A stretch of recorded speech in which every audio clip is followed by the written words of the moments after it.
Boom! Welcome back to the Simba the Speaker channel. I am Simba the Speaker, your cleaning guide to cleaning business success. If you're new to this channel, please subscribe, hit the bell notification. We drop videos every Tuesday and Thursday at 6 p.m. If you're someone that's a returning user, I want to say thank you for being here. To both the new and the returning users, don't forget to watch my previous videos. I say this all the time in my past videos, that these videos stack upon one another in terms of information that kind of help you guide through some of the things that we talk about. For example, something that we'll be talking about today, which is SOPs. Once again, I want to say thank you for being here at the end of this video. If you feel like you got value from the video, give me a thumbs up. Now, there's two important things I want to talk about. In the details of this video, there are two important links I want you to pay attention to. The first link is our school community link. Yes, our school community link. Now, that is our community, our free remote cleaning business community, where you can learn how to start, automate, and scale your remote cleaning business. Now, the next one that I want you guys to actually focus on is a one-on-one consultation link. If you wanted to book a free one-on-one consultation with me, feel free to book that consultation, and we would love to take care of you. So with that being said, and actually before I go into this information, I would like to say, look, with the free consultation, right, you have everything to gain and nothing to lose. Maybe you're looking to pay some debt off. Maybe you're looking to put money into your child's college funds. Maybe you're looking to just take your family on a vacation, right? If you're looking to do any of those things, this would be a great business model to start, the remote cleaning business model. And the beauty of it is that you can start this business model while still having a 9 to 5. So with that being said, I want to get into the video. Boom! When I get some edits, I'm going to start doing like things like that, making like the screen explode and whatnot. But I want to get into an important topic today, SOPs. Now, if you're not familiar with SOPs, they are standards of procedures, right? So pretty much a certain procedure that you do when, let's say, something happens, right? You can call it, we'll call the something happening a trigger, right? So let's say, for example, a cleaner arrived to a cleaning session or a cleaning site. What are the list of things that need to get done before starting the job, after starting the job, right? And so now, don't get me wrong, if it's your cleaning business, you can make whatever SOPs that you want to create, right? Strictly and solely up to you. But what I wanted to do is I wanted to talk about some SOPs that will probably be smart to have. Once again, it's up to you on whether you want to have them, but I do want to actually put these out here.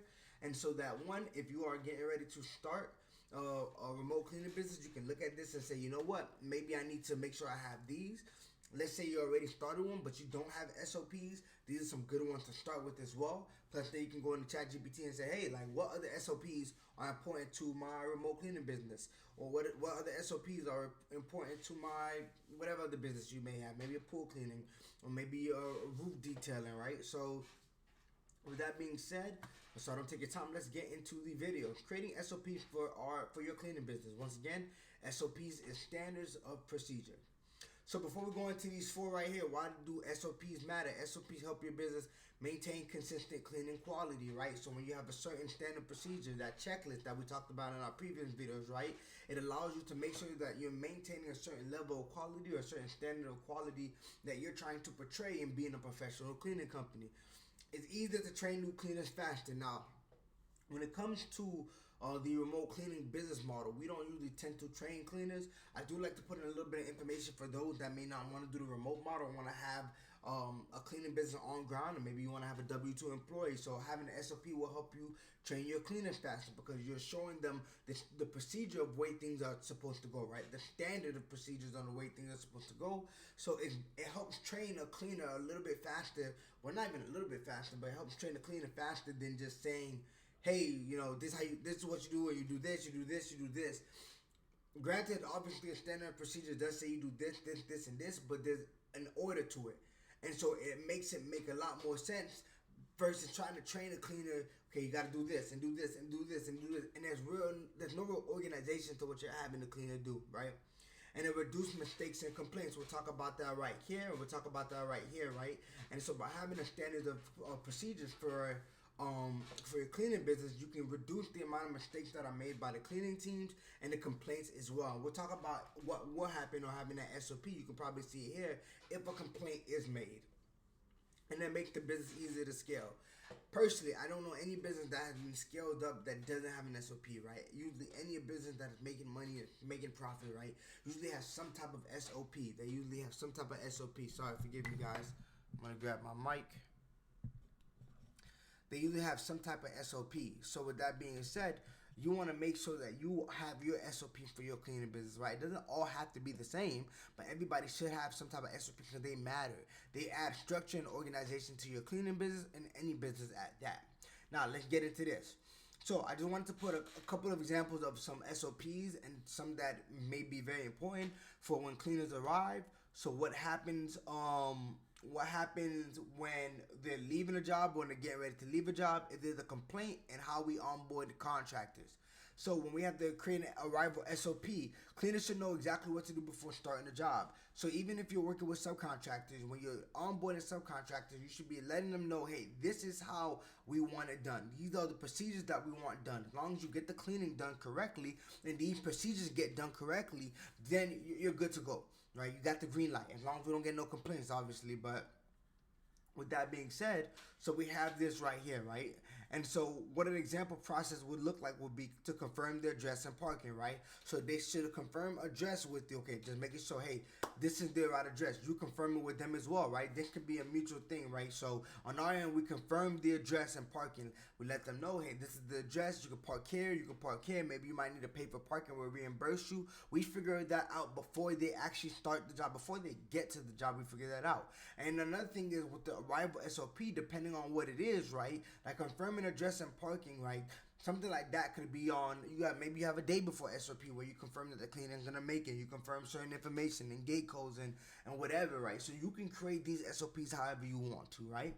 And so to continue going for the sake of time, you confirm address and parking, knock or announce arrival. That could be the SOP to the contractor. So once you confirm address, they get there, they confirm parking. From there, they knock or just you may let the client know. Maybe you have your sales agent or your VA let the client know that the cleaner has arrived. And then from there, you do the contractor can do a walkthrough, right? They can do a walkthrough just to see what they're gonna be cleaning, and from there they can take before photos, right? And so with the before photos, you have a couple ways you could do it. They could take the before photo as they're getting ready to do the section of the property, or they could do it while they're doing the walkthrough. What I've noticed works best is that as the cleaner is doing the different section of the property, it's better to then take those photos. So instead of just walking through and just taking a bunch of photos, which may make the client feel a little bit uncomfortable, what you want to do is sit there, well, what the contractor would want to do in general would be to, okay, if they're about to clean the bathroom, before I start, picture, let me start. If I'm about to do the bedroom, picture, let me do the bedroom, right? So usually it works best like that, but whatever works for your company, whatever works for the subcontractors, I guess your company and the SOPs is what really makes sense, actually. So take before photos and then review the checklist. So that could be the SOP before they arrive, right? So even before they clean, right, we got the photos taken care of, we did the walkthrough, we confirmed the address, they're parked, they've gotten in because they knocked, and we let the client know that they're there. And before they even start, they know, let's say it's a deep cleaning, and they look at the checklist and say, okay, I know this needs to get done. So this can be all what we call an arrival SOP, right? And so you can create an arrival. I personally do recommend all of these SOP I recommend you create. However you do it for your company, or however you do it for your remote cleaning business, I recommend you at least make it regardless. So the next thing we want to focus on is a quality control SOP. This ensures jobs are checked before leaving. So before they leave, this is how we mitigate complaints. This is what I mean by saying reduce mistakes and complaints. The best way to reduce mistakes and complaints is to create a quality SOP, a quality control SOP. My apologies. So what this SOP is for is, or what this standard procedure is for, is to make sure that before the cleaner leaves, that things get done. Before the cleaner leaves, that things get done, they're done correctly, and we make sure that they are done correctly and up to standards, so that by the time the cleaner leaves, we're not getting hit with a bunch of complaints, right? And so with that being said, this ensures jobs are checked before. So review the checklist before leaving, right? This is just an example. Review the checklist before leaving, right? So then go through you want the subcontract, go through the checklist, just make sure all the things got done. Double check bathrooms and kitchen, right? And the reason double checking bathrooms and kitchen, you want to double check all areas, but the kitchen is where people cook, and the bathroom is where people take their personal time to do whatever. And these two tend to be very, very important to people. Where people shower and where people use the bathroom, or where people cook, they tend to be very important areas that if people do miss, clients do tend to notice, and they will call and complain. So you can say, hey, double check all the rooms, but make sure we're doing a thorough double check on the bathroom and the kitchen, right? Take out the photos. This is something very simple. They took the before photos, they clean the bathroom, just take a couple photos right after, right? And my thing is, you can't just expect the contractor to know this, right? You have to make sure that you let them know that this is the SOP for it. You have to make sure that they let you know, right? And then from there, send the completion confirmation. This reduces complaint. So the completion confirmation would be both ways. The cleaner will let you know, or the cleaner will let my apologies. The cleaner will let us know, or the reason I said you, because technically I'm talking to you guys, so it's your company. So the cleaner will let you know that they've actually finished the cleaning, and your company can then make aware to the client that the cleaning has been done as well. So you want to get that cleaner confirmation, and this reduces complaints. Now, another thing that I want to add on, and that I recommend, this is my gem to you, is that have your contractor have the client do a walkthrough. Have the contractor have the client do a walkthrough.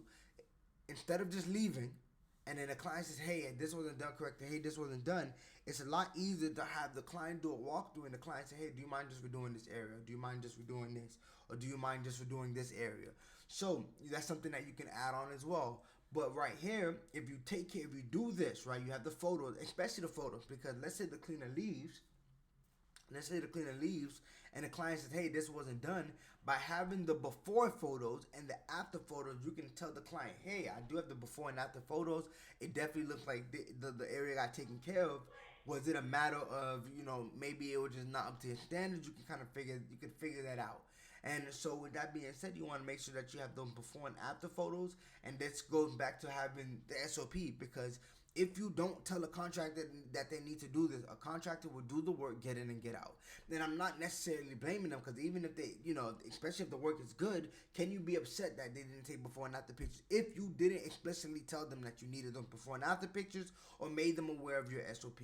So we move on to the next one, creating a complaint or reclean SOP. So we talk about this in previous videos, right? You want to have that reclean policy, but if you have that reclean policy, right, what does that look like? Every cleaning business needs this, right? If you have a reclean policy, there needs to be an SOP to that policy. It's not like, hey, you let us know within 24 hours, or we'll just come back and clean, because you put yourself, you make yourself liable just to do a bunch of reclean, and they may not really need a reclean, right? So with that, or maybe it's a matter of they might want a refund, right?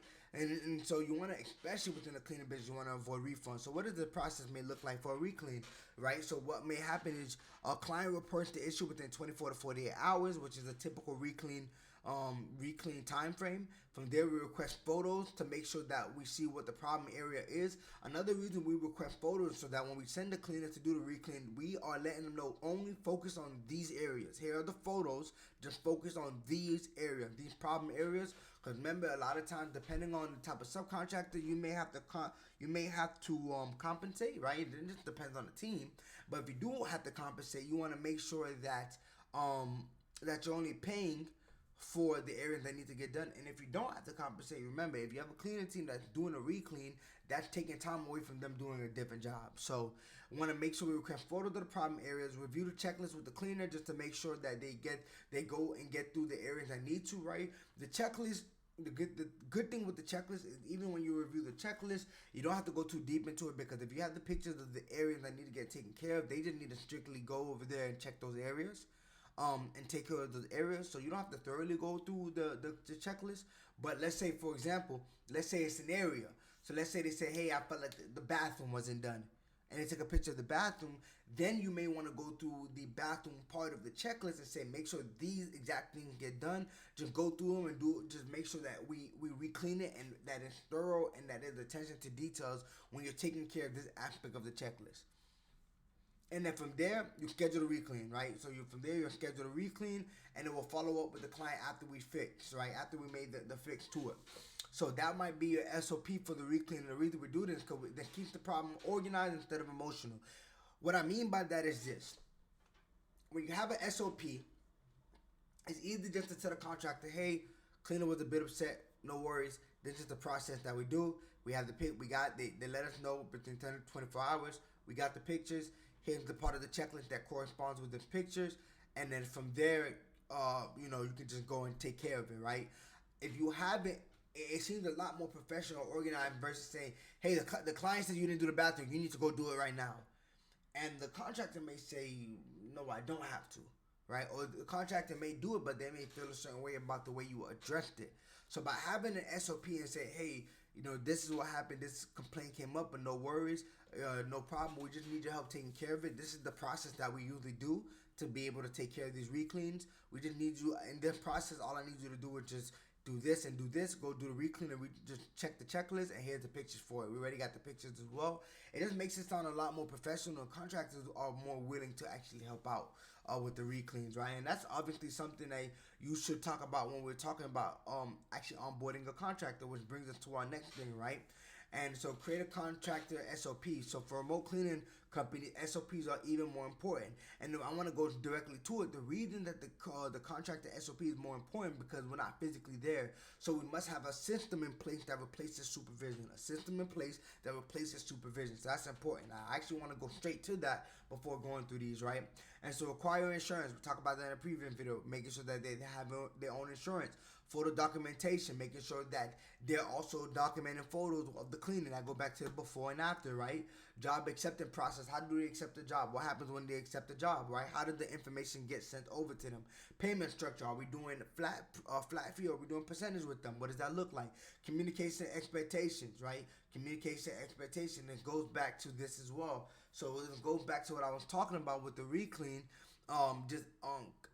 Communicating it effectively and efficiently to the contractor when you need a reclean, or when they need to take care of any of this, right? When they need to do before and after pictures, right? Or do a walkthrough. Making sure that their expectations, even when they arrive to the property, right? Making sure we have those communication expectations. So this right here, as you guys can see, is just some SOPs. You can make as many SOPs for your business as you want.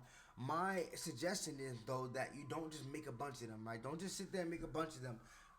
Really hone down on the things that are important. So what happens before they get to a job, what happens during a job, what happens after the job, right? What happens during and after a job, right? And you can make other ones as well, but you really want to just make sure you're focusing on on what really makes sense. Because you don't want to just have thousands of SOPs and it's like you're not even keeping up with the few that are important, right? Have those foundational SOPs that you say, okay, for this business, like we need this needs to be a thing, this needs to be a thing, this needs a process, this needs a procedure, and let's focus on making sure that we're getting these done, right? We're not focused on adding 100 SOPs, right? We just want to make sure that the ones that we do have, that we're making sure that we're following through with them. And so with that being said, I always say if you can write these down, especially right if you're getting ready to start a remote cleaning business, or maybe you have one, you never actually got your SOPs up, right, or was able to create them. Write them down. Statistics show that people that write it down tend to remember it more. And if you don't want to write it down, take a picture of this, right? I always say in my previous videos, these are why I start doing these boards, so that you guys can take a picture of this, so that when you guys are kind of working on optimizing your cleaning business, all you have to do is go to this photo and say, you know what? Okay, I need some SOPs. Let me go through these. Okay, at least I know for sure. Some of the speaker gave us 4 SOPs that we can use for our cleaning business. So with that being said, I want to say thank you guys for being here. Once again, I appreciate you guys for being here as we talked about standards of procedure for your cleaning business. If you like this video, just hit the thumbs up button. That would mean a world to me. Bell notification. We've dropped videos Tuesday and Thursday, every Tuesday and Thursday at 6 p.m. Once again, if you are new to this channel, please do not forget to subscribe, comment below as well. Remember, the details in this video, booking, not booking, I'm gonna say booking koala, school community for our remote cleaning business, where you can learn how to start, automate, and scale your remote cleaning business. And then let's say you have some questions about what we talked about. Let's say you go through my videos and you're like, you know what, even before I dive into this, I have a couple questions. Like I do have a couple questions about how do you do this and how do you do that. Book a free consultation. Once again, you have everything to gain and nothing to lose. So with that being said, I will see you guys in the next video, and peace, love, and happiness.